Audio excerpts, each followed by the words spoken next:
नमस्कार दोस्तों, स्वागत है आपका हमारे इस चैनल द साहित्य नाव पर। अपने उपन्यास मैला आंचल को आगे बढ़ाते हुए अब चलते हैं उसके पहले खंड के पार्ट 11 की ओर।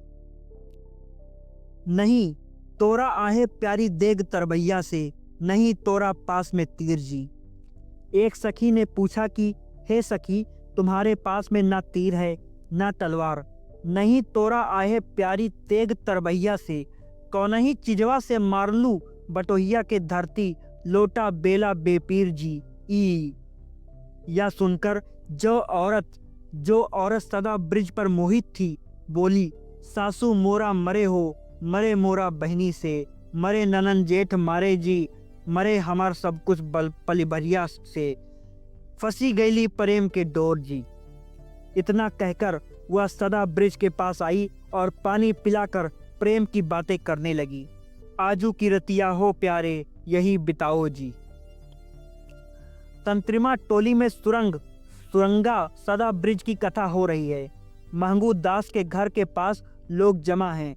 पुरैनिया स्टेशन से एक मेहमान आया है, रेलवे में काम करता है।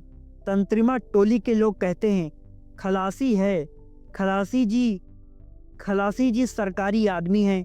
खलासी जी यदि लाल पतक्का दिखला दें तो डाक गाड़ी भी रुक जाए।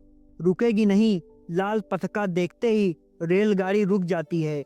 लाल ओढ़ना ओढ़कर गाड़ी पर चढ़ने जाओ तो गाड़ी रुक जाएगी और ओढ़ना जपत हो जाएगा। खलासी जी बहुत गुणी आदमी हैं, पक्का ओझा हैं। चक्कर पूछते हैं, भूत प्रेत को पेड़ में कांटी ठोक कर बस में करते हैं, बाज निपुत्तर को तुकलाक कर देते हैं। कुंवर विजयबन, लोरिका और सुरंगा सदा ब्रिज का गीत जानते हैं। गला कितना तेज है, उस बार सुराजी हुलमाल में खलासी जी ने लिख दिया था। बैगन बाड़ी के जमींदार के लड़के ने रेल का लाइन उखाड़ा है, बस फांसी हो गई। अखोट और नंदन तक फांसी बहाल रही, लेकिन महंगू दास को कौन समझाए। बेचारे खलासी जी 1 साल से दौड़ रहे हैं। महंगू दास की बेवा बेटी फुलिया से पश्चिम की बातचीत पक्की करने के लिए हर बार खलासी जी झोरी में मोरंगिया गांजा लाते हैं। तंत्रिमा टोली के पंचों को पिलाते हैं। सुरंगा सदा ब्रिज गाते हैं। गांव के बीमार लोगों को झाड़ फूंक देते हैं।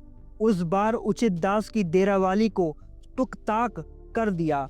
मरने के 4 दिन पहले बूढ़ा उचित दास संतान का मुंह देख लिया गया, लेकिन महंगू दास को कौन समझावे।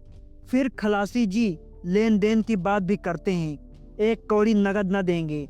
जाति बिरादरी को एक शाम भोज कबूलते हैं, और क्या चाहिए। सरकारी आदमी जमाई होगा, कभी तीरथ करने के लिए जाएंगे तो रेल में टिकट भी नहीं लगेगा। रमजू दास की स्त्री तंत्रिमा टोली की औरतों की सरदारिन है। हाट बाजार जाने के समय, मालिकों के खेते में धान रोपने और काटने के समय, और गांव में शादी ब्याह के समय टोले भर की औरतें उसकी सरदारी में रहती हैं। राजपूत, बाभन और मालिक टोले सभी बाबू बबुआन से मुहा मुही बात करती है। दिल लगी का जवाब हंसकर देती है और समय पड़ने पर हाथ चमका कर झगड़ा भी करती है। एक बार तो सिंह जी भी सीसी सटका दिया था। बूढ़ा हो गया है, चाट लगी हुई है, सिर के बाल सादा हो गए हैं, मन का रंग नहीं उतरा है, हमारा मुंह मत खुलवाइए। सिंह जी उससे सभी डरते हैं, न जाने कब किसका भेद खोल दे। सभी उसकी खुशामद करते हैं। टोले भर की जवान लड़कियां उसकी मुट्ठी में रहती हैं, उससे कोई बाहर नहीं। खलासी जी इस बार लाल बाग मेला से उसके लिए असली गिलट का कंगना ले आए हैं, चांदी की तरह चमक है। मौसी किसकी तरह फुलिया से चुमौना ठीक कर दो। टोटका, आंदोलन, लंदन सगाई। अरे सूते ले देबो ओ प्यारी लाली पगहिया से, खाए ले गुआ खिल्ली पान जी। खलासी जी आज दिल खोल कर अगा रहे हैं। उन्हें आज ऐसा लग रहा है कि वे खुद सदा ब्रिज हैं, लेकिन ना तो उसकी फुलिया उसे रहने के लिए विनती करती है और ना महंगू दास चुमौना की बात मंजूर करता है। अरे सूते ले देबो हो प्यारी लाल पगहिया से। फुलिया क्या करे, माँ बाप के रहते वह क्या बोल सकती है। अंदर ही अंदर मन जलकर खाक हो रहा है, लेकिन मुंह नहीं खोल सकती। लोग क्या कहेंगे। रमजू दास की स्त्री फुलिया के जलते हुए दिल की बात जानती है। उस दिन फुलिया कह रही थी, मामी काली क्रिया किसी से कहना मत। खलासी जी इतने दिनों से दौड़ रहे हैं, बाबा कोई बात साफ साफ नहीं कहते हैं। आखिर वह बेचारा कब तक दौड़ेगा। यहाँ नहीं तो कहीं और ढूंढेगी। दुनिया में कहीं और तंत्रिमा की बेटी नहीं है क्या। जब एक दिन कुछ हो जाएगा तो साहेब मिसर देह पर माछी भी नहीं बैठने देंगे। तब करो खुशामद नक्कट्टी चमाई की और विसाच की माँ की। मुसब्बर चबाओ और एड़ी से पेट को आटा की तरह गुथवाओ। उस बार जोतकी जी का बेटा नाम लरेन ने कह दिया। अंत में नक्कटी को नाभिन बकरी देकर पीछा छुड़ाया। याद जो आवे प्यारी तोहरी सुरतिया से, साले करेजवा में तीर जी। खलासी जी का तीर खाया हुआ दिल तड़प रहा है। फुलिया क्या करे, लेकिन रमजू दास की स्त्री का मुंह कौन बंद कर सकता है। अरे फुलिया की माए, तुम लोगों को ना तो लाज है और ना धर्म। कब तक बेटी की कमाई पर लाल किनारी वाली साड़ी चमकाओगी। आखिर एक हद होती है किसी बात की। मानती हूँ कि जवान बेवा बेटी दुधार गाय के बराबर है, मगर इतना मत दुहो कि देह का खून भी सूख जाए। अरे हाँ हाँ, बेटा बेटी केकरो ढिराही करो मगरो। चालनी काहे सुई से कि तेरी पेंदी में छेद, हाथ में कंगना तो चमका रही हो। खलासी को एक पुड़िया सिंदूर नहीं जुटता है। फुलिया की माँ ने जब से रमजू दास की स्त्री के हाथ कंगना देखा है, उसका कलेजा जल रहा है। महंगू दास पर गुस्सा करने से कोई फायदा नहीं। खलासी की बुद्धि मारी गई है। रमजू की स्त्री को कुटनी बहाल किया है, कंगना दिया है। रमजू की स्त्री काली माई है, जो लोग उसकी बात को मान लेंगे। मुंह संभाल कर बात कर निंगरी, बात बिगड़ जाएगी। खलासी हमारा बहन बेटा है। बहन बेटा लगाकर गाली देती है। गाली हमारे देह में नहीं लगेगी, तेरे देह में तो लगी हुई है। अपने खास भतीजा तेतरा के साथ भागी तू और गाली देती है हमको। शर्म नहीं आती है तुझको, बेशर्मी बेलज्जी। भरी पंचायत में जो पीठ पर झाड़ाई की मार लगी थी, सो भूल गई। गुअर टोली के कलरू के साथ रात भर भैंस पर रास लीला करती थी, सो कौन नहीं जानता है। तू बात करेगी हमसे।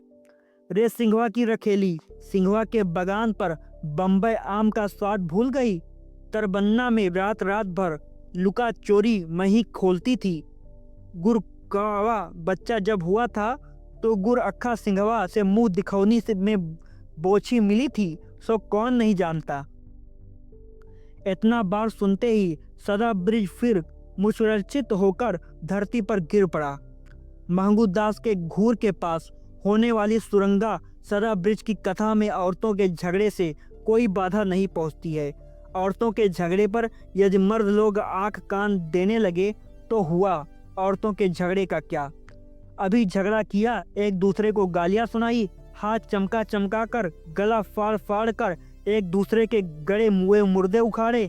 जीभ की धार से बेटा बेटी की गर्दन काटी गई। काली माई को काला पाठा कबूला गया।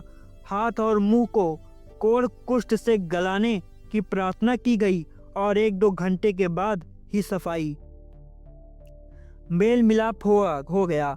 एक दूसरे के हाथ से हुक्का लेकर गुड़गुड़ाने लगी। साग मांग कर ले गई और बदले में शकरकंद भेज दिया। कल शाम को मालिक के खेत से अंधेरे में उखाड़ लाया है लड़के ने। मालिक देखते तो पीठ की चमड़ी खींच लेते। पहले झगड़ा का सिरगनेस 2 ही औरतों से होता है। झगड़े के सिलसिले में एक एक कर पास पड़ोस की औरतों के प्रसंग आते जाते हैं और झगड़ने वालियों की संख्या बढ़ती जाती है। झगड़े से उनके कामकाज में कोई बाधा नहीं पहुंचती है। काम के साथ साथ झगड़ा भी चल रहा है। जब सारे गांव की औरतें झगड़ने लगती हैं, तब कोई किसी की बात नहीं सुनती। सब अपना अपना चरखा ओटने लगती हैं। लेकिन फुलिया आज झगड़े में हिस्सा नहीं ले रही है। वह टट्टी की आड़ में और टट्टीगाड़ में खड़ी होकर सुरंगा सदा ब्रिज की कथा सुन रही है। खलासी जी के गले में जादू है। ओझा गुनी आदमी है। कथा और गीत में फुलिया यही भूल जाती है कि सहदेव मिसर शाम से ही कोठी के बगीचे में उसके इंतजार में मच्छर कटवा रहा है। खलासी के गले में जादू है। मामी क्या है रे, बोलना। सहदेव मिसरवा के पास जाएगी क्या? नहीं मामी, एक बात कहने आई हूँ। काली क्रिया किसी से कहना मत। खलासी जी तो तुम्हारे गुहाल में सोते हैं ना। काली क्रिया। सुरंगा सदा ब्रिज की कथा समाप्त हो गई है। झगड़ा लंका कांड तक पहुंचकर शेष हो गया। सहदेव मिसर मच्छरों से कब तक देह का खून चुसवाते? साला खलसिया, साती हरामजादी। अच्छा कल देखूंगा। गांव में सन्नाटा छाया हुआ है और रमजू की स्त्री के गुहाल में सुरंगा कह रही है, सदा ब्रिज से अभी नहीं, जब बाबा चुमौना के लिए राजी नहीं होंगे तब मैं तुम्हारे साथ भाग चलूंगी। उनको राजी कैसे किया जाए? कौन एक मिसर है, सुना है सदा ब्रिज बेचारा कहता है। सब झूठी बात है, तुम बालदेव जी से कहो। कौन बालदेव? पुरैनिया आश्रम वाला। हाँ, सभी उनकी बात मानते हैं। बाबू बबुआन भी उनसे बाहर नहीं। तुम बंदगी मत करना, जय हिंद करना। लेकिन वह तो हम पर बड़ा नाराज है। देशद्रोहित के फहरिस्त में नाम दे दिया है। माँ के लिए नाक की बुलाकी ले आना, असली पीतल की बुलाकी देशद्रोही। तो दोस्तों, यह था मैला आंचल का पहले खंड का पार्ट 11। अब मिलते हैं पहले खंड के पार्ट 12 में। धन्यवाद दोस्तों।